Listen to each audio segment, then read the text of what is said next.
Shalom Bapak Ibu Saudara, berjumpa lagi dengan saya Beni Siowarjaya. Bapak Ibu Saudara,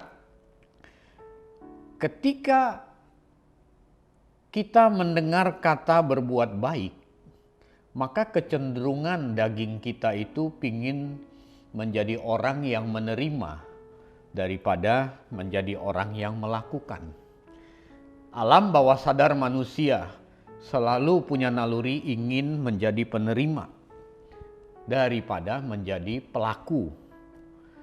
Padahal di dalam Alkitab, Tuhan Yesus itu tidak pernah mengatakan menjanjikan suatu upah atau menjanjikan keadaan yang baik kepada penerima.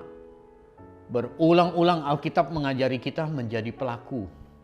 Mengapa? Karena inilah ciri utama orang percaya. Gaya hidup memberi, gaya hidup berbagi, gaya hidup peduli kepada sesama. Karena kasihilah Tuhan Allahmu dan kasihilah sesamamu manusia sebagai wujud mengasihi Tuhan Allah. Nah, di dalam Kisah Rasul 20 ayat 35 dikatakan demikian. Dalam segala sesuatu telah kuberikan contoh kepada kamu bahwa dengan bekerja demikian kita harus membantu orang yang lemah dan harus mengingat perkataan Tuhan Yesus. Sebab ia sendiri telah mengatakan adalah lebih berbahagia memberi daripada menerima. Jadi orang yang punya gaya hidup berbagi seperti Tuhan Yesus, seperti rasul-rasul, itu pasti lebih bahagia daripada orang yang menerima. Tetapi fenomena akhir zaman ini orang merasa lebih bahagia kalau dia menerima. Ini aneh Bapak Ibu Saudara. Mengapa kita lebih berbahagia memberi daripada menerima? Karena kita menyatakan hidup Kristus dalam kehidupan kita. Menyatakan karakter Kristus dalam hidup kita. Kristus datang ke dunia ini untuk memberi. Dia memberi hidupnya. Dia memberi nyawanya. Dia bukan menerima. Jadi kalau kita punya kesempatan memberi, kita itu menyatakan karakter Kristus. Memberi. Jadi jangan seperti orang dunia yang selalu mau memposisikan dirinya itu menerima daripada memberi. Galatia 6 ayat 9 saya bacakan. Janganlah kita jemu-jemu berbuat baik. Karena apabila sudah datang waktunya, kita akan menuai jika kita tidak menjadi lemah. Kata menuai ini artinya Tuhan akan membalas. Tuhan akan memberkati kita. Tetapi bagian kita adalah jangan kita jemu-jemu untuk berbuat baik. Berbuat baik seperti yang Tuhan kehendaki. Bukan berbuat baik yang ada embel-embelnya. Bapak Ibu, berbuat baik itu jangan kita lakukan karena kita mau terima sesuatu dari Tuhan. No. Tuhan sudah terlebih dahulu berbuat baik dalam hidup kita. Jadi kalau kita berbuat baik kepada sesama, itu adalah dalam rangka membalas kebaikan Tuhan. Soal berbagi ini kita sering membatasi. Kita hanya bersedia berbuat baik kepada orang yang mendatangkan keuntungan dalam hidup kita. Kita bersedia berbagi kepada orang lain yang mendatangkan manfaat. Atau perbuatan baik kita itu ada embel-embelnya. Kalaupun kita berbagi kalau keadaan kita udah aman dulu. Ini bukan memberi, ini bukan berbuat baik seperti yang dimaksud oleh Tuhan Yesus. Sebab ini tidak mendatangkan kebahagiaan, ini malah mendatangkan kekecewaan. Tadi kita baca di Kisah Rasul kan? Adalah lebih berbahagia orang yang memberi daripada menerima. Jadi kalau kita hanya memberi atau berbuat baik karena ada embel-embel tertentu, Bapak Ibu Saudara, itu artinya kita akan menuai kekecewaan, tidak menuai kebahagiaan. Mengapa demikian? Karena kalau Anda berbuat baik, Anda mengharapkan orang melakukan satu hal tertentu ketika dia tidak melakukannya untuk Anda, maka Anda akan kecewa. Tidak tergenapi.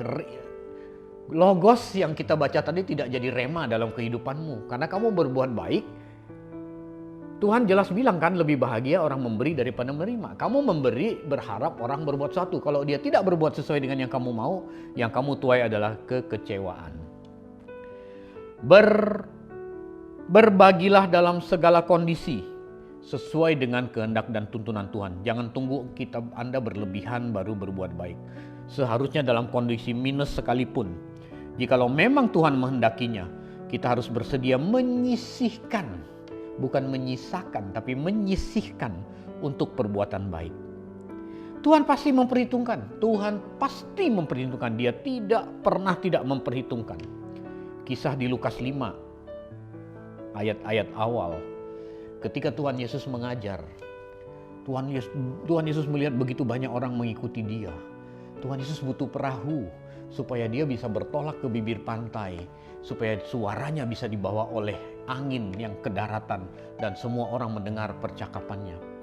Ketika Tuhan Yesus melihat sekelompok nelayan pulang tidak membawa ikan dari laut, Tuhan Yesus minta kepada seorang nelayan pinjam perahu, dan nelayan itu meminjamkan perahunya.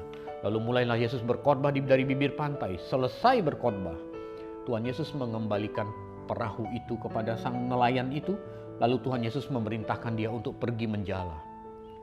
Orang ini dari subuh sudah cari ikan di laut. Dan memang ikan ada pada saat subuh menjelang pagi. Dia dari subuh sudah pergi, nggak dapat sampai siang. Udah siang-siang begitu Tuhan Yesus suruh dia pergi jala ikan. Dia bisa protes, tetapi dia mencoba mentaati apa yang Tuhan Yesus katakan. Dia pergi menjala ikan, dan di Injil Lukas 5 ayat 6 memberikan informasi saking banyaknya ikan sampai jalannya hampir terkoyak atau hampir robek. Bapak, Ibu, Saudara, kalau kita merelakan diri kita berbagi, berbuat baik kepada sesama, Tuhan gak ngutang. Cuman masalahnya seringkali kita tidak bersedia perahu-perahu kita dipinjam oleh Tuhan Yesus. Kita sering berkata, kalau aku begini kepada orang, apa yang aku dapat dari orang itu? Kita hitung-hitungan. Padahal Tuhan mau kita taat dulu pada perintah Tuhan. Kalau memang Tuhan yang memerintahkan, kita yakin itu kehendak Tuhan untuk berbagi kepada sesama. Percaya Tuhan pasti melakukan seperti apa yang Tuhan lakukan kepada nelayan tadi. Saking banyaknya ikan sampai jalannya hampir koyak. Kita seringkali pingin jala hampir terkoyak, pingin dapat ikan banyak. Tapi kita tidak mau meminjamkan perahu kita kepada Tuhan Yesus. Kita mau nyaman, kita mau kenyamanan kita tidak terganggu. Tetapi kita mau Tuhan memberkati kita. Bahkan dalam Injil Lukas pasal 5 itu dikatakan bukan hanya nelayan itu saja yang memperoleh ikan banyak. Nelayan itu kemudian kita kenal sebagai Petrus. Tetapi rupanya perahu Yakobus dan Yohanes pun diisi oleh Tuhan dengan ikan yang banyak. Bapak, Ibu, Saudara, saya mau ingatkan sekali lagi, jangan karena mengejar upah, jangan karena kita mau ikan yang besar dan banyak, lalu kita berbuat baik kepada sesama. Berbuat baiklah dalam segala kondisi sesuai dengan kehendak Tuhan. Ternyata, Bapak, Ibu, Saudara, berbuat baik atau gaya hidup berbagi untuk sesama ini merupakan pemenuhan hukum Kristus.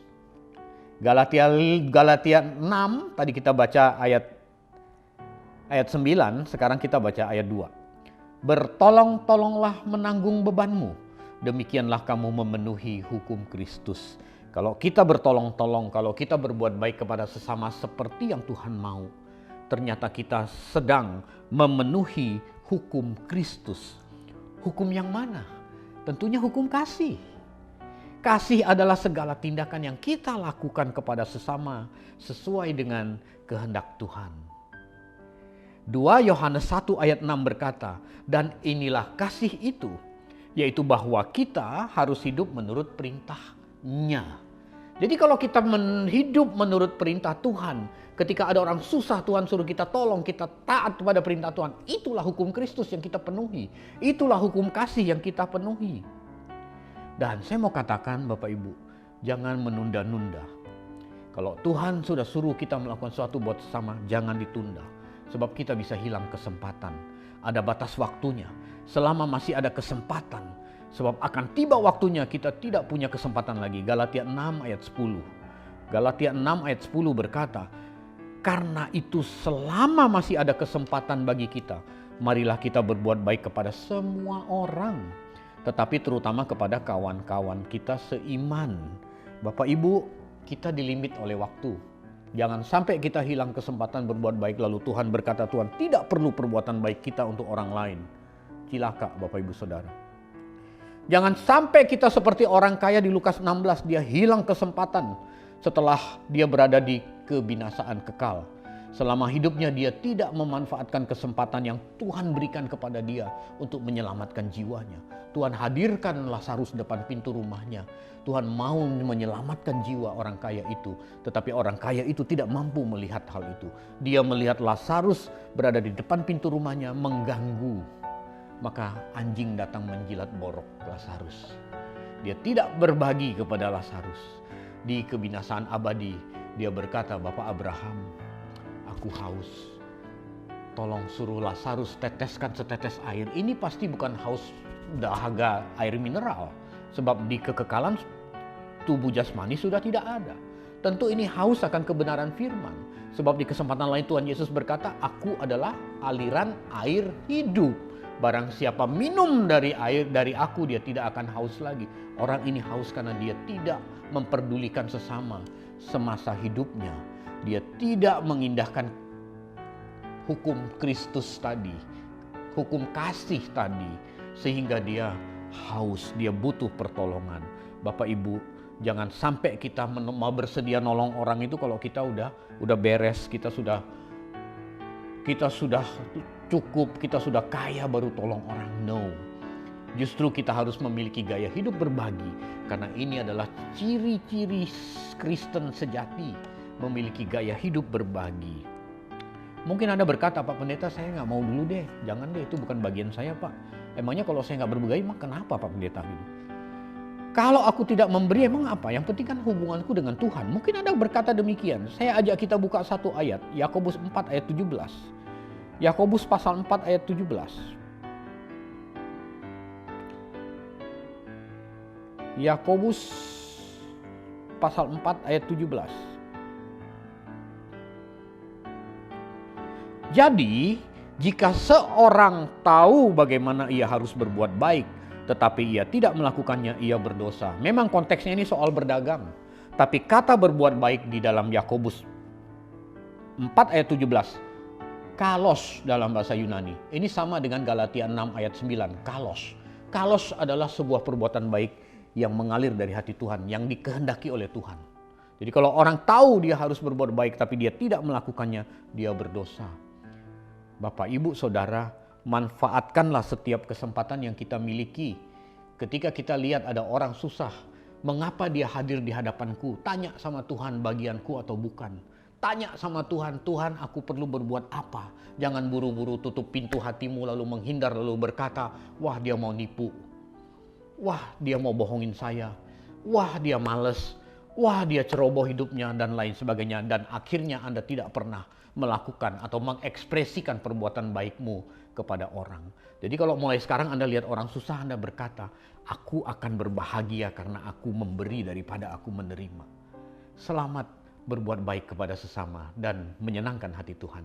Tuhan Yesus memberkati.